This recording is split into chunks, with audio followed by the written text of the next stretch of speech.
ఉన్న బంగారాన్ని విడిపించి ఆ రోజు ఆన్లైన్ రేటుకే మేము కొంటాం. Sharma gold company.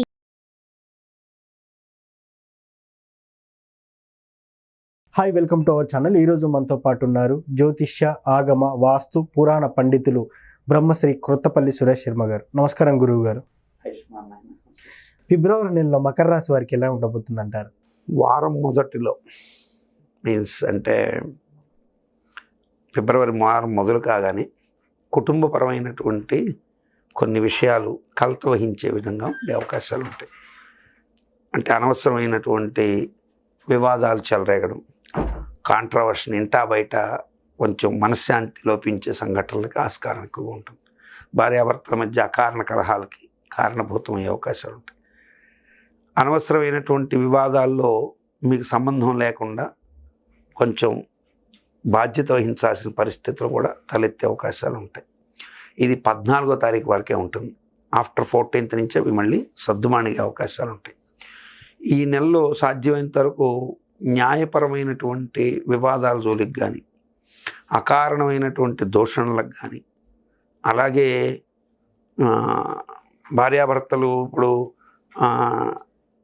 భార్య మీద కోర్టుకు వెళ్ళడమనో లేదా భర్త మీద కోర్టుకు వెళ్ళడమనో ఇటువంటి విషయాలు ఉంటాయి. అంటే కోర్టుకు వెళ్ళి డొమెస్టిక్ వైలెన్స్ లాంటి కేసులకు ఇటువంటి వాటికి ప్రయత్నం చేయడం, ఇటువంటి కేసులు ఏదైనా ఉంటే వాటికి సంబంధించి తీసుకునే నిర్ణయాలు నవ్వులు పాలు చేసే అవకాశం ఉంటుంది. పైపెచ్చు భార్యాభర్తల మధ్య సంబంధ బాంధవ్యాలు దెబ్బతినే అవకాశం ఉంటాయి. ప్రేమికులైతే ఇతరుల మాటల్ని చెవికెక్కించుకొని వీళ్ళిద్దరూ కొట్టుకొని ఈ రచ్చ పేపర్లకు ఎక్కచ్చు, లేదా 10 మంది నోట్లో పడవచ్చు, పెద్దగా గందరగోళం అవకాశం ఉంటుంది. కాబట్టి ప్రేమికులు కావచ్చు, భార్యాభర్తలుగా మారాలనుకుంటున్న వాళ్ళు కావచ్చు, మారిన వాళ్ళు కావచ్చు, వీళ్ళు మాత్రం ఫిబ్రవరి 14 ఆ వసంత పంచమి ఎంటర్ అయ్యేంత వరకు మాత్రం జాగ్రత్తగా ఉండాలి. ఆ తర్వాత వాళ్ళ లైఫ్ చాలా బాగుంటుంది. అప్పుడు ఈ లోపల తీసుకునే నిర్ణయాలను కొంచెం సానుకూల వాతావరణంలో పూర్తి పారదర్శకంగా తీసుకుంటే మంచి జరిగే అవకాశం ఉంటుంది. ధనం విషయంలో సమయానికి కావాల్సినంత మేర ధనం చేకూరే అవకాశాలు ఉంటాయి. కుటుంబపరమైనటువంటి అంశాల్లో కూడా తల్లి తరపు వారితో కానీ, తండ్రి వైపు వారితో కానీ ఎలాంటి విభేదాలు తలెత్తవు. కానీ కళత్ర వర్గం వారి వైపుకి, సోదరి వర్గం వైపు వారితో, అంటే ఇప్పుడు ఒక అన్నదమ్ముడు ఉంటాడు, అన్నదమ్ముడి భార్యతో పేచీ రావచ్చు, అక్క ఉంటుంది, అక్కగారి భావతో పేచీ రావచ్చు. సో ఇటువంటి విషయాలు సున్నితమైన అంశాలు కాబట్టి మానవ సంబంధాలన్నీ బాగా గట్టిగా ఉండి అందరూ ఆనందంగా ఉండాలని కోరుకోవాలి. కాబట్టి ఇక్కడ చాలా వరకు పేషెన్స్గా ఉండాల్సిన పరిస్థితి ఎక్కువగా ఉంటుంది. కొంచెం పేషెన్స్గా ఉంటే మంచి జరిగే అవకాశాలు ప్రస్ఫుటంగా ఉంటాయి.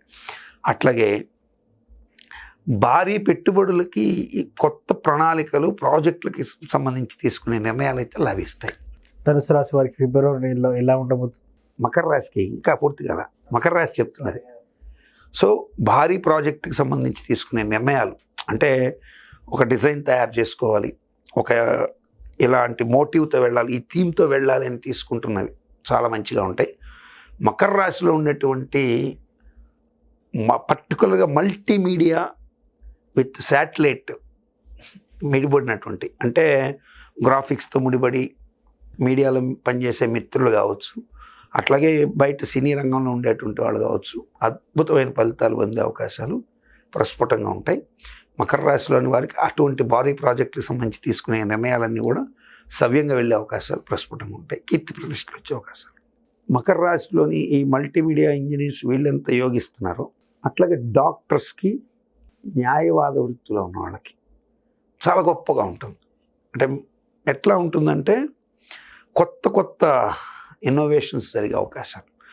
న్యాయవాద వృత్తిలో ఉన్నారనుకోండి, సో న్యాయవాద వృత్తిలో ఒక న్యాయవాది ఉన్నాడు, ఒక కేసుకు సంబంధించి ఎలాంటి ఆయనకి వాదించడానికి పాయింట్స్ దొరకవు, ఈ నెలలో దొరకవచ్చు.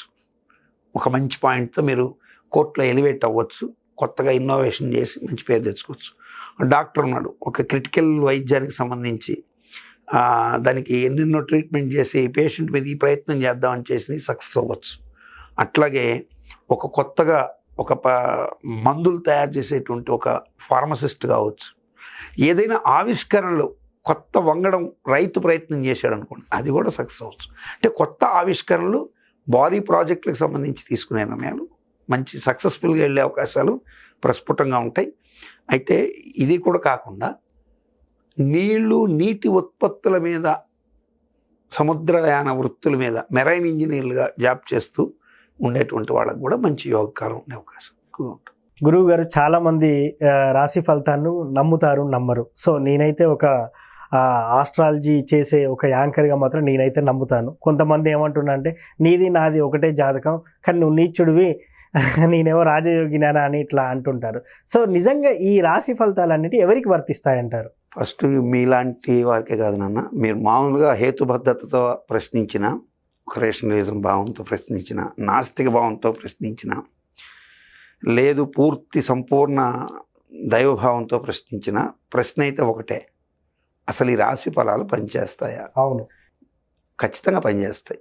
అయితే ఇక్కడ చాలామందికి మరి నేను వృషభ రాశిలో ఉన్నాను, నా పేరు వెంకటేశ్వర్లు, నాతో పాటు పక్కనే వెంకటేశ్వర రెడ్డి గారు ఉన్నారు, ఆయనేమో బ్రహ్మాండంగా ఈ సంవత్సరం సంపాదించాడు, నేనేమో అడుగును పడిపోయాను అంటారు.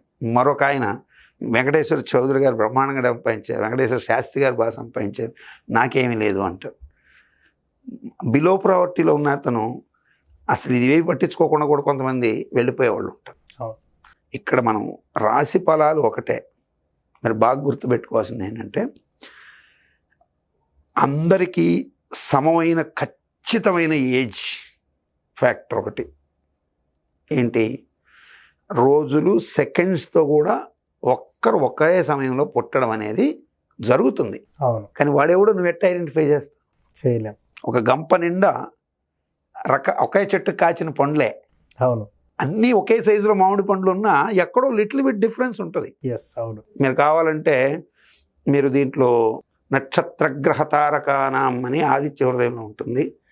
నక్షత్రగ్రహ తారకానాం అంటే నక్షత్రాలు వేరు, గ్రహాలు వేరు, తారకలు వేరు. ఇప్పుడు మనకు ఆకాశం నిండా కనిపడేవి తారకలు, సో నక్షత్రాలు అనేవి సపరేట్. ఈ నక్షత్ర మండలాన్ని బట్టి ఆ రాశిలో ఎవరు పుట్టినా అశ్విని నక్షత్రంలో పుట్టిన వాళ్ళు ఉంటారు.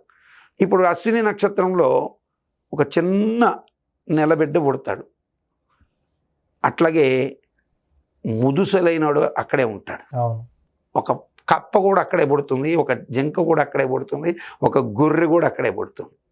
సో ఇవన్నీ పుడతాయి. పుట్టడం అయితే నక్షత్రాలు అందరూ పుడతారు, కానీ దీంట్లో శాస్త్రము వర్జించింది చాలా ఉన్నాయి, ఇవి చాలామందికి తెలియదు. శాస్త్రం రాశి ఫలాలు ఎవరికి వర్తిస్తాయని చెప్పింది అంటే బాలకులకు వర్తించదు. 60 సంవత్సరాలు ఏదైతే మనకున్నాయో అవి దాటిన వాడి మీద జ్యోతిష ప్రభావం పోతుంది. బధిర అంటే గ్రుడ్డివారు, వీరి మీద జాతక ప్రభావాలు తక్కువగా ఉంటాయి, ఉండవని కాదు తక్కువగా ఉంటాయి. పొంగుణ గుంటివారు, వీరి మీద తక్కువగా ఉంటాయి. అట్లాగే మతిభ్రంశత్వం, పిచ్చివాడి మీద జ్యోతిష్యం పనిచేయదు.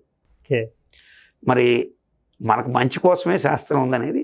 కాబట్టి రాశి ఫలాలు మీరు దాంట్లో చూసి భయపడిపోవద్దండి, తెలుసుకోండి. సజెషన్స్ ఉంటే దాన్ని ఫాలో కండి. ఒకవేళ మంచిగా ఉంటే హ్యాపీగా ఉండండి, చెడు ఉంటే భయపడద్దు, హ్యాపీగా ఉండండి. మకర రాశి వారికి ఫిబ్రవరి నెలలో ఇలా ఉండబోతుందని చాలా చక్కగా వివరించారు గురుగారు. Thank you. ఆయుష్మాన్.